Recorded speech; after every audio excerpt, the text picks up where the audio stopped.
I moved to Riverpine for one reason. Peace. Not inner peace.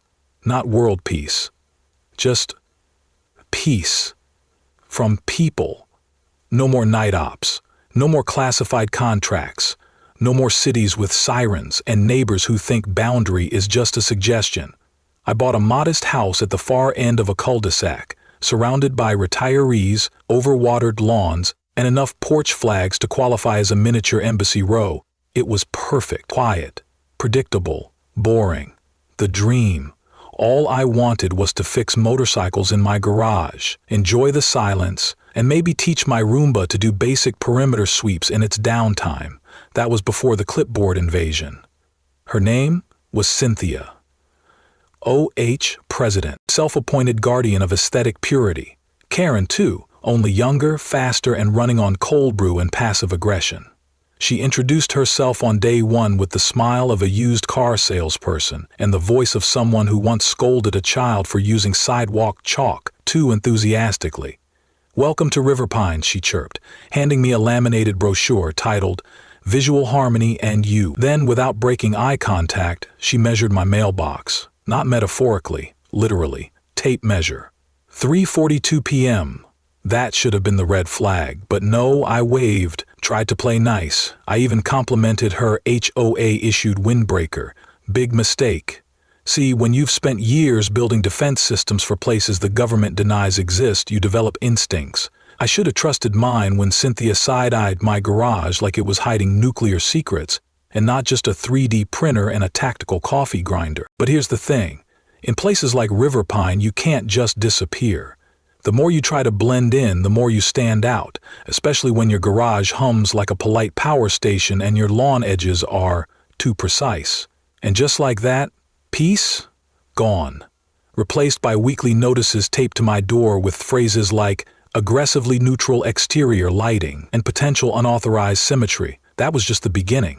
Stick around. Because what started as a harmless move to the suburbs turned into a full-blown HOA surveillance dystopia starring drones, data leaks, and the AI-powered war on gravel landscaping. And if you're already laughing, confused, or silently relating to the trauma of HOA drama, go ahead and like this video, drop a comment below with your wildest neighbor story, and don't forget to subscribe so you don't miss what happens when Cynthia declares beautification emergency protocol. Trust me, this goes way deeper than grass height. At first I thought the weirdness had peaked with Cynthia measuring my mailbox like she was auditioning for CSI Suburbia. I was wrong. 3 days after moving in, I received my first HOA violation notice, hand-delivered, sealed in a faux gold envelope, addressed to Resident of Visual Concern. The offense? Overly assertive garage symmetry. I stared at the paper for a full 30 seconds before flipping it over, half expecting to find a coupon or hidden camera prank. But no, it was real, stamped, signed, time-stamped. I chalked it up to HOA theater and moved on. But then came the second notice, and the third. Violation 2. Grass blades reflecting irregular light angles. Violation 3. Mailbox font not evoking community softness. I didn't even know font could offend people, so I did what any logical person would do. I asked questions. That's when Cynthia smiled with that Stepford but make it strategic look and said, "Oh, we've upgraded our system. Riverpine is now powered by Vive." I blinked. Vibe? Visual Integrity Behavior Engine. It's an AI system. It scores each home based on aesthetic harmony, emotional tone, and architectural flow. I laughed. She didn't. Cynthia was dead serious. Apparently, Riverpine had installed a neighborhood-wide AI surveillance system designed to gently encourage optimal living standards. In English, we were being rated like hotel rooms on TripAdvisor. The AI scanned paint color saturation, symmetry, lawn texture, patio feng shui. Yes, that was listed, and even the emotional posture of front-facing decorations. Whatever that means. And the worst part, scores were public. Every resident had a rating. I checked the app, yes, there was an app, and found myself sitting at a proud 2.8 out of 10. My crime? Functional utility with limited emotional resonance. What am I? A toaster. I tried to ignore it. Really, I did. But then Cynthia started holding weekly vibe optimization walks. Picture this, 30 residents in matching polo shirts walking the street like an aesthetic SWAT team, raiding people's flower pots and wind chimes. They took notes, pictures. At one point, I swear someone brought out a level to measure porch chair tilt. That's when I knew this wasn't about community. This was surveillance cosplay. So I ran diagnostics on my own property. My garage's external sensors picked up a spike in unusual infrared activity from a nearby lamppost. Guess what? The smart streetlights were equipped with facial tracking and environmental scanners. HOA branded, of course. They weren't just raiding homes, they were raiding us. You ever get that gut-level feeling that you're being watched? Like really watched, and you just know something's not right? Yeah, that. I confronted Cynthia, calmly, on her porch, holding a cup of coffee and a printed list of the sensor data logs from my garage firewall. She didn't deny it. She just smiled and said, "We believe transparency is the cornerstone of accountability." The next day I woke up to a drone hovering outside my kitchen window. Small, cheap, DIY build, broadcasting a live feed directly to the HOA portal. I waved. It didn't wave back. Now keep in mind, I've built counter-surveillance systems for classified fieldwork on 4 continents, so disabling a glorified mosquito with a camera took me 14 seconds, but I didn't destroy it, I returned it, with a small tag attached. Your emotional resonance rating has been downgraded to oh hell no. Cynthia didn't appreciate that. She issued a community alert titled, "Warning, Escalation of Anti-Aesthetic Behavior." Then she summoned an emergency HOA committee. Their agenda, discussing potential consequences for non-cooperative design compliance. Translation, I had officially become the neighborhood's primary aesthetic threat. You'd think that would earn me a villain origin story, right? Nope, I was just getting started. Because what Cynthia didn't realize was this. The more she tried to digitally dominate the neighborhood, the more she exposed her system's weaknesses. Every app needs data. Every camera has a blind spot. Every AI score is just an algorithm. And algorithms? I eat those for breakfast. So I started testing. Quietly. Each day I'd tweak something small. A slightly crooked mailbox flag. A garden gnome holding a sarcastic sign. A lawn chair with deliberately conflicted color palettes. Within 48 hours, my score dropped to 1.6. The app flagged my property as a visual outlier in need of intervention. They scheduled a beautification consultation. I scheduled a counter-op. But that's a story for next time. If you've ever had a neighbor spy on your grass, rate your mulch, or file a complaint about the emotional tone of your Christmas lights, smash that like button, share this video, and drop a comment below with your HOA horror story. And don't forget to subscribe, because next episode, I built a fake house facade just to break their algorithm. Yeah, we're going full rogue HOA edition. So yeah, I was now officially on the HOA's most wanted list, right next to the guy who painted his fence bold turquoise and the lady with the wind chimes that apparently triggered feelings of chaos. I thought about ignoring it, but curiosity got the better of me. I wanted to know what a beautification consultation looked like. Spoiler, it looked like a cult induction. 2 HOA visual compliance specialists. Translation, Cynthia's top-tier clipboard cronies showed up at my door wearing matching khakis and pastel polos, with the HOA logo embroidered over their hearts like they were part of a neighborhood militia. One was holding a color swatch fan. The other had an iPad running the Vibe Scanner app. "Good morning, sir. We're here to help optimize your home's aesthetic resonance," one said, like he was offering me an exorcism. I invited them in. Politely, because I had prepared. They started with the exterior. "Too many hard lines," one noted, pointing to my garage. Then, minimal foliage, low emotional warmth. Paint reflects authority, not approachability. Then they hit the porch. "Your welcome mat says, 'Do not disturb' in binary." I nodded. "That's technically a greeting," I said. They did not laugh. Inside, things escalated. They walked into the garage and froze. Look, I had cleaned up. I even tucked away the anti-drone pulse emitter and covered the exosuit rig with a tarp. But some things, like the titanium-plated vault door or the auto-stabilizing coffee machine with biometric sensors, were a little hard to explain. The guy with the iPad started whispering to the other one. Then he turned to me and said, "This space radiates threat vectors." That's a fancy way to say efficient, I replied. They left in a hurry, but not before handing me a printed report labeled Aesthetic Emergency Level 2 and recommending Community Mindfulness Therapy. I stared at the paper. Aesthetic Emergency Level 2. I'd worked with Black Ops teams that didn't rate that high on threat scales, and that's when it clicked. This wasn't about decor, it was about control. Vibe wasn't just scoring lawns and shutters, it was assigning moral value to architecture. If your front porch didn't look inviting, you were flagged. If your fence suggested isolationism, you were listed as socially at risk. In short, if you didn't conform to the HOA's fantasy Pinterest board, you were quietly exiled through paperwork. And I don't do exile. So I dug deeper. That night, I deployed my signal interceptor rig. Legal? Mostly. Ethical? Debatable. Effective? Absolutely. I traced the Vibe system's data feedback to a remote server hub tied to a third-party contractor, UrbanSync Solutions. Sounded harmless, right? Except UrbanSync wasn't just an app dev company.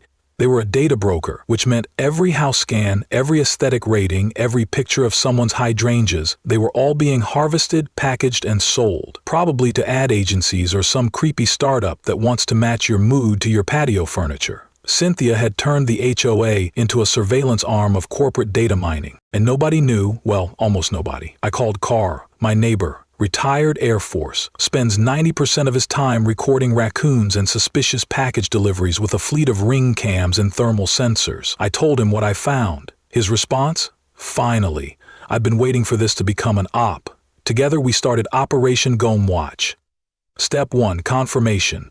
We pulled heat maps from his backyard cams and matched them with known AI scanner pulses from the HOA system.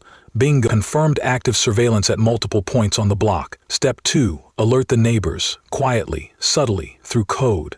I started replacing my garden gnomes with 3D printed models holding tiny protest signs. Carl put up a birdhouse with a QR code that led to a site explaining the HOA surveillance program. And somehow, the app flagged us both for unapproved subtextual messaging. Unbelievable. But it worked. People started asking questions. And Cynthia? She doubled down. At the next HOA meeting, she declared an aesthetic reaffirmation week, during which all residents were encouraged to submit a visual compliance portfolio. Let me translate that for you. She wanted everyone to take selfies with their own front porch, like we were pledging allegiance to shrubbery. That's when I knew we had to go bigger, not just to stop her, but to break the system she'd built. So I made a decision. I was going to fight the algorithm on its own turf. If Vibe wanted data, I was about to feed it the weirdest, most beautifully chaotic input it had ever seen, and I knew just how to do it. But that is for the next episode. If you're still with me, hit that like button to show the algorithm we fight back. Drop a comment if you've ever had HOA drama go sci-fi on you, and don't forget to subscribe, because next time we're building a decoy house to make the system choke on its own code. Trust me, you're not going to want to miss what comes next. There's an old saying in tactical warfare: if you can't overpower the system, confuse the hell out of it. And that's exactly what I planned to do. I called it Operation Aesthetic Sabotage. Step 1. Learn how the Vibe system thinks. I spent 3 nights analyzing its patterns, how it processed color, symmetry, texture, even how it weighted emotional cues like welcome signs and flower arrangements. Turns out, the AI wasn't sophisticated, it was just pretentious. It loved balance, symmetry, soft tones, low contrast textures, and anything that made a house look like a stock photo titled Suburban Tranquility 2014. It hated contrast. It panicked when faced with visual ambiguity. Perfect.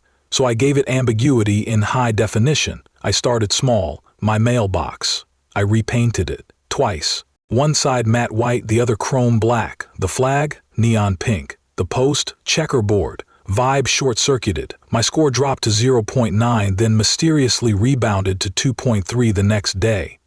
Like the algorithm couldn't make up its mind whether I was dangerous or just avant-garde. Next, the lawn. I mowed it into a perfect spiral, then lined the edges with random objects that technically qualified as decorative: a ceramic duck, a garden gnome dressed as a Viking, a bonsai tree shaped like a middle finger, accidental but poetic. Then came the curtains. I printed a giant image of a normal living room, couch, plants, tasteful art, and hung it inside my window facing out. From the street, it looked like a perfectly normal home, but behind it, just me, sipping coffee, watching HOA drones zip past like confused mosquitoes.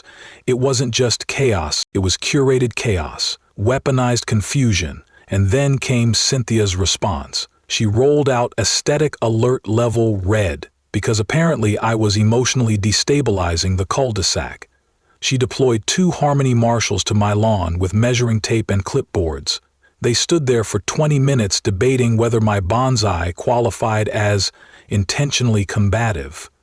One of them cried. The other took a picture and said, "This is going on the Slack channel." But Cynthia wasn't done. 2 days later, she announced the launch of River Pine's first ever home front showcase week. Every house would be evaluated by a real-time live-streamed HOA aesthetic jury to highlight the neighborhood's commitment to beauty, balance, and vibrational alignment.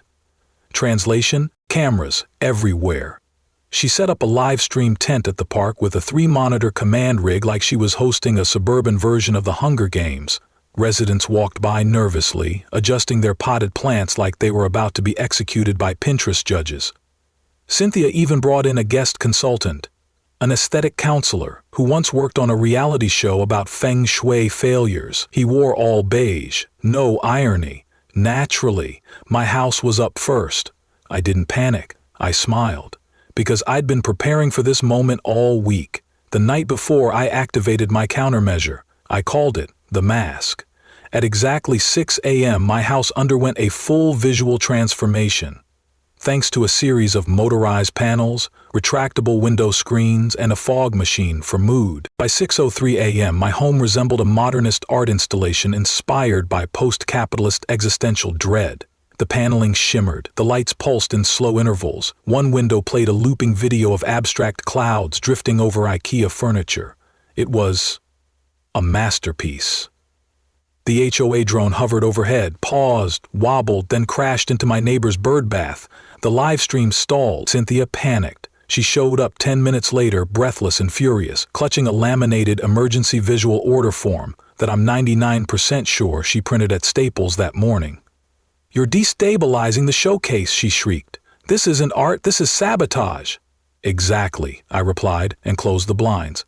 The clip of her screaming into the fog machine hit 12,000 views on the neighborhood forum in under 6 hours. Operation Aesthetic Sabotage was a massive success, but more importantly, people noticed. Other neighbors started rebelling in small ways. Mr. Jenkins installed a statue of a screaming frog on his roof. The Woos painted their garage door like a giant watermelon slice. Someone set up a projector to display cosmic nebula visuals across their lawn, and the best part? The vibe system couldn't handle it. Scores fluctuated wildly. The app glitched. At one point, it awarded Most Harmonious Home to an abandoned shed with no roof. Cynthia called an emergency HOA assembly, but only 4 people showed up, and one of them was just there for free cookies. The system was crumbling. The narrative was falling apart. And me? I was just getting started. If you're loving this chaos and you want to see what happens when I launch Phase 2, Tactical Wholesomeness, hit that like button, comment below your favorite fake rule you've seen from an HOA, and make sure you subscribe, because next time we build a decoy house. And yes, it moves. After Operation Aesthetic Sabotage wrecked the HOA live stream and made Cynthia question reality through a fog machine, you'd think she'd pause, reflect, reboot. She did not. Instead, she updated the vibe system. Apparently, while I was enjoying victory brisket from Mr. Jenkins' rooftop frog BBQ party, Cynthia was on the phone with Urban Sync, installing Vibe 2, now featuring real-time neural feedback mapping and adaptive pattern enforcement algorithms. Translation? She gave the AI a grudge, and guess whose house was now labeled a Tier 1 visual hostility node? Yep. The notification came with a little icon of a flaming lawn chair and the words, "Possible agitator, monitor closely." I didn't panic. I got to work. See, when you've designed counterinsurgency software for governments who don't officially admit your existence, you learn a few things, like how to reverse engineer a surveillance system using nothing but a weather station, a garden hose, and 5 hamsters. Kidding. It only took 3. I started with the vibe signal frequency masked behind an innocuous 5G mesh node buried in the HOA office shed. Using Carl's drone, upgraded with a thermal camera and a custom Karen alert ringtone, I located the node's repeater system, hidden inside what looked like a decorative birdhouse. That thing wasn't chirping. It was scanning facial metrics, heat signatures, behavioral movement vectors, the works. Cynthia had basically turned River Pine into a mood-track Truman show, and the HOA board was either asleep or too scared to stop her. So I did what any responsible homeowner with a tactical degree and a petty streak would do. I jammed the signal. Using a home-brewed counterburst emitter disguised as a lawn flamingo, I created a 30-foot radius of aesthetic blindness around my property. Vibe couldn't read me anymore. No score. No status, no data. To the HOA, I had become a ghost, or worse, an undefined visual anomaly. Cynthia noticed. Oh, she noticed. The next morning, she showed up on my lawn with a measuring wheel, a handheld scanner, and that same laminated emergency visual order from before, now version 2.1, updated with Comic Sans. I demand access to recalibrate your resonance field, she snapped. Sorry, I replied. Today's resonance is protected under the Tactical Privacy Act. She didn't laugh. 2 hours later, I got a formal HOA infraction, titled Refusal to Comply with Algorithmic Harmony Enhancement. That's when I realized something important. Cynthia wasn't defending beauty. She wasn't even defending rules. She was defending a system she thought gave her power. And now that system couldn't see me? She was spiraling. That night, I escalated. I called in a favor from a buddy of mine, Reggie, who now works in R&D for a civilian defense contractor. He owed me one from an unfortunate incident involving a malfunctioning exosuit and a very surprised deer. Together, we built the Mirror House. It wasn't an actual house. It was a deployable modular shell system designed to slide in front of my real home and reflect randomized patterns that scrambled every visual metric Vibe tried to use. From the street, my house looked like a slowly morphing lava lamp of colors, textures, and fractal geometry. At one point, it resembled a giant avocado wearing sunglasses. Vibe, too, had a full-on identity crisis. It flagged my home as potential optical hallucination, awaiting admin review. Cynthia, she lost it. She stood in front of my lawn filming with her phone, yelling into the void like a suburban oracle. This man is manipulating perception itself. He is dismantling truth through windows. Yeah, I saved the footage. Meanwhile, I started getting visitors. Not from the HOA, from neighbors. Quiet knocks. Whispered questions, people asking if I could jam their corner sensor or maybe make their flower bed invisible for the weekend. One guy slipped me $50 to turn his porch into a visually ambiguous meditation zone so he wouldn't have to repaint it again.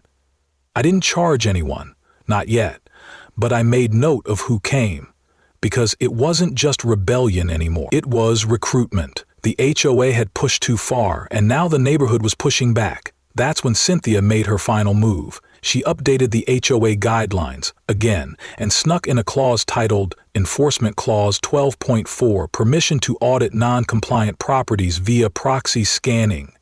Proxy scanning. She couldn't see me, so she was going to use other people's homes as visual relay points. Dirty move. Effective 1-2, until she tried it on Carl. Bad choice. Carl didn't just block the scan, he rerouted it directly into a loop of animated flamingos doing synchronized combat yoga to the Macarena. The Vibe network crashed for 11 minutes straight. Cynthia didn't show up the next day, but a city van did. Apparently, someone filed a formal complaint about unauthorized urban surveillance infrastructure and abuse of public-facing AI scoring systems. I wonder who. And that was just the beginning, because next time we're forming the HOA's worst nightmare. A coordinated, legally savvy, and extremely sarcastic resistance. If you're ready for that, hit the like button, comment Flamingo Protocol below, and don't forget to subscribe. The war isn't over. We're just getting warmed up. They say it only takes one spark to start a fire. Turns out in Riverpine, all it took was a tactical lawn flamingo and synchronized yoga birds. After Carl nuked Vibe 2 with his flamingo protocol, things went eerily quiet. Cynthia disappeared for 2 days. No clipboard patrols, no emergency bulletins, no unsolicited flower color audits. Her porch light was off. Her HO-issued visor never left the hook. That should have been a relief, but it wasn't. Peace. It was the sound of something loading. So I did the only logical thing. I started building a team. Target 1. The chicken mander Mr. Halverson. Lived 3 doors down. Retired postal worker. Spent his afternoons playing harmonica to his illegal backyard chickens, which he lovingly named after U.S. presidents. He joined immediately after I jammed a sidewalk scanner trying to flag his coop for oral dissonance. "About damn time," he muttered, tossing me a brown egg like we were sealing a blood pact. Target 2. The chalk queen Nina, single mom of 2, ran a home bakery and let her kids chalk up the driveway with bright, chaotic masterpieces that would make Jackson Pollock cry.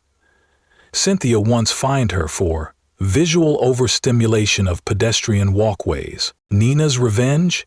A chalk mural of Cynthia riding a flamingo into the sun. When I told her about the resistance, she handed me a fresh lemon bar and said, "Just tell me where to draw the line." Literally. Target 3. The symmetry rebel then came Raj Patel, a software engineer who'd once painted his porch chairs intentionally asymmetrical just to annoy the HOA's porch inspector. Quiet guy, tactical mind. The day he joined, he installed a decoy shed with a dummy sprinkler system just to waste HOA drone time. We met in his garage. Shook hands like soldiers trading war stories. He just smiled and said, "I've been waiting for this." Before the week was over, we had 6 confirmed members, each one flagged by Vi, each one with their own HOA violation file that read more like petty dystopia than suburban policy. We called ourselves the Misfits of Riverpine. Not a militia, not a gang, just regular people, fed up, focused, and slightly dangerous with a 3D printer. Our mission was simple: dismantle the system from the inside out, one rule, one scanner, one absurd citation at a time. We split into task forces. Carl handled surveillance countermeasures. Raj rewrote portions of the HOA's online portal code to auto-lag Cynthia's own lawn for reflective shrubbery misconduct.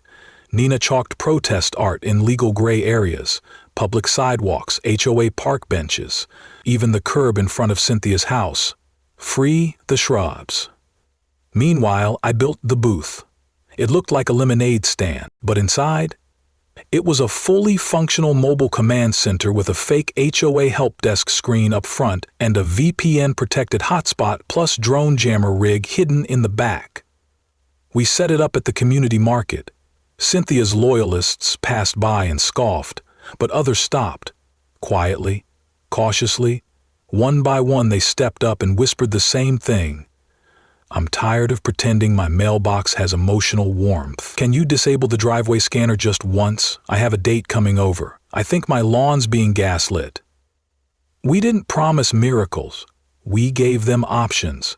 Stickers that scrambled vibe tags, printable neutrality overlays for windows, even a line of aggressively bland yard gnomes that caused the algorithm to glitch out. The booth became a beacon, and with every visit, every whisper, every nod of gratitude from someone who just wanted to live without being scored like a produce item, the resistance grew. But Cynthia wasn't done.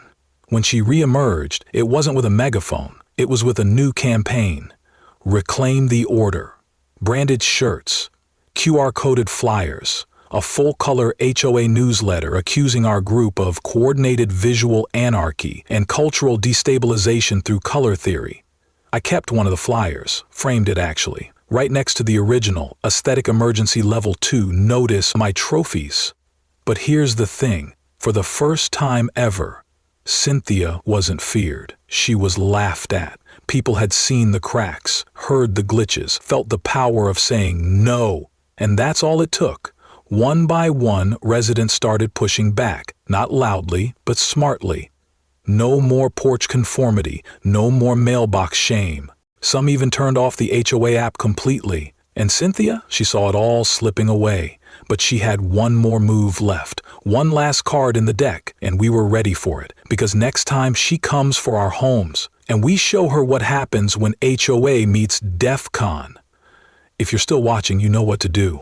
Like, drop a comment with your own HOA horror story and subscribe for the next phase of suburban rebellion. We're not just neighbors anymore, we're insurgents. With better lawn chairs. The email came at 3:47 a.m. Subject line, mandatory AO emergency session, all residents required. And just like that, the final move was on the table. Cynthia was going all in. The message was followed by flyers, automated phone calls, even a pre-recorded announcement that played through neighborhood smart speakers like an accidental Amber Alert. This is not a drill. Order must be restored. Attendance is non-negotiable. Sounded more like martial law than a meeting about mulch. But we showed up, all of us, the resistance, the skeptics, the tired dads in cargo shorts. Even the guy who hadn't come outside in 6 months because Cynthia once said his garden gnome projected dominance. We met at the community clubhouse, a building that smelled like expired coffee and printed resentment. Inside, the folding chairs were perfectly aligned. Cynthia stood at the front, clipboard in hand, visor polished, and a projector behind her displaying a red and white slide deck titled Restoring the Soul of Riverpine, one long at a time. She opened with a speech, long, dramatic, full of phrases like moral landscaping and patriotic porch behavior. She accused the resistance of aesthetic terrorism and claimed our actions had led to a 34% rise in visual dissonance. Someone coughed. I think it was a laugh. Then she dropped the bombshell. Effective immediately, the HOA will activate a new protocol, Vibe Enforcement Directive Alpha. This gives the HOA temporary authority to override privacy clauses and mandate corrective inspections. The room went still. Translated, Cynthia wanted the right to enter homes to enforce visual compliance. She framed it as community alignment, but we knew what it was. A power grab, a desperate move from someone watching their empire slip into compost. And that's when I stood up. I didn't say much, didn't need to. I simply held up a small remote, one button, pressed it, and behind me the clubhouse lights dimmed. A screen flickered on. Not Cynthia's projector, ours. Carl had rerouted the feed, and what played next wasn't a slideshow. It was surveillance footage. Her surveillance footage, stitched together from data Cynthia had harvested illegally. Drone shots, facial scans, audio files, heat maps, all of it. The crowd gasped. We showed them the Urban Sync contract, the app's data resale policy, the fake beautification metrics tied to ad revenue. Then came the kicker. A live feed from our decoy house installed the night before, painted like a giant HOA logo, covered in official messaging and already rated 10/10 by Vibe despite the fact it was made of foam board and duct tape. The system was a sham. The Emperor had no mulch, Cynthia screamed, lunged for the remote, but Nina blocked her with a tray of protest cupcakes. Lemon frosting, little Vibe logos melting in pink icing. I turned back to the crowd. This isn't about design, it's about control. And you don't need a rating to be a good neighbor. Silence, then slow applause, then loud applause, then full-on cheering, clipboard shaking. You could see it in her eyes. She knew she'd lost. The HOA board, finally awake from their seasonal hibernation, stepped forward. Mr. Pendleton, the treasurer, cleared his throat and said, "In light of recent revelations, we hereby suspend Enforcement Directive Alpha and issue a formal motion to audit Vibe, Urban Sync, and all HOA disciplinary records for the past 6 months." Cynthia opened her mouth, then closed it. She sat down, hard. And just like that, the room turned. Neighbors who had once tiptoed past their flower beds now looked each other in the eye. They shook hands, laughed, compared lawn crimes. Something had shifted. The fear was gone. Later that night, we met at Carl's for a Victory Burger cookout. No uniforms, no visors, just people. The booth got retired. Well, rebranded. It's now a mobile community help station where kids can learn to build their own jam-proof drones and, emotionally rebellious, wind chimes. As for Cynthia, she submitted a resignation letter written in Comic Sans and moved to a retirement village with strict visual standards and no drones allowed. Fitting. Sometimes I still get messages, people asking how we did it. The truth? We didn't fight back with fire. We fought back with design flaws, rubber ducks, drone loops, fake houses, cupcakes, and just enough logic to short-circuit an algorithm drunk on symmetry. And when that wasn't enough, we showed up. Together. If this story hit home, or your HOA ever cited you for decorative inconsistency, hit like, share your war story in the comments, and subscribe to join the rebellion. Next time, we're planting neon sunflowers in emotionally incompatible soil. Let's see what the algorithm says about that. River pine didn't change overnight. It changed in lawn chairs and late-night conversations. It changed in potlucks and porch lights that didn't have to match. The vibe scanners were taken down, quietly, without ceremony. The app? Uninstalled so many times it started auto-crashing out of shame. Cynthia's resignation hit the HOA board like a confused Zoom call. They voted in Linda Tran, a retired teacher who once got fined for planting unapproved daffodils. Her first motion? No more surveillance tech in the name of shrub symmetry. Unanimous vote. Applause. Someone brought muffins. The misfits of River Pine didn't disband. We evolved. Nina started an art club for kids. Carl turned his drone feed into a neighborhood watch YouTube channel. Raj rebuilt the HOA site, this time open source with a suggestion box and zero spyware. And me? I opened my garage, literally. The doors stay open on Saturdays now.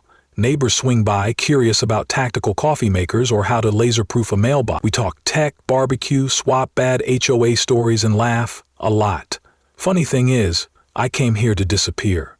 To vanish into a quiet life behind blackout curtains and reinforced garage walls. But in trying to disappear, I ended up becoming visible in the most human way possible. Not as a threat, not as a system glitch, but as part of something real. See, community isn't about lawns or matching fences. It's about the space between people, the trust, the weirdness, the late-night group texts about raccoons and sketchy recycling bins. And power. Power is not a clipboard or a fake app score. Power is when your neighbors show up, even when it's hard, even when it's weird, especially when it's weird. So if you're watching this and you've got your own HOA nightmare or just a neighbor who polices doormats like it's a federal job, don't give up. Push back, build weird, grow sunflowers in zigzag rows, and if nothing else, put a rubber duck on your mailbox just to remind the world you're not afraid to be a little unapproved, because freedom smells a lot like grilled hot dogs and lemon frosting. And if this story made you smile, think, or fist pump in front of your screen, smash that like button, share this video with your people, and subscribe to the channel. We've got more stories coming, and trust me, we're just getting started.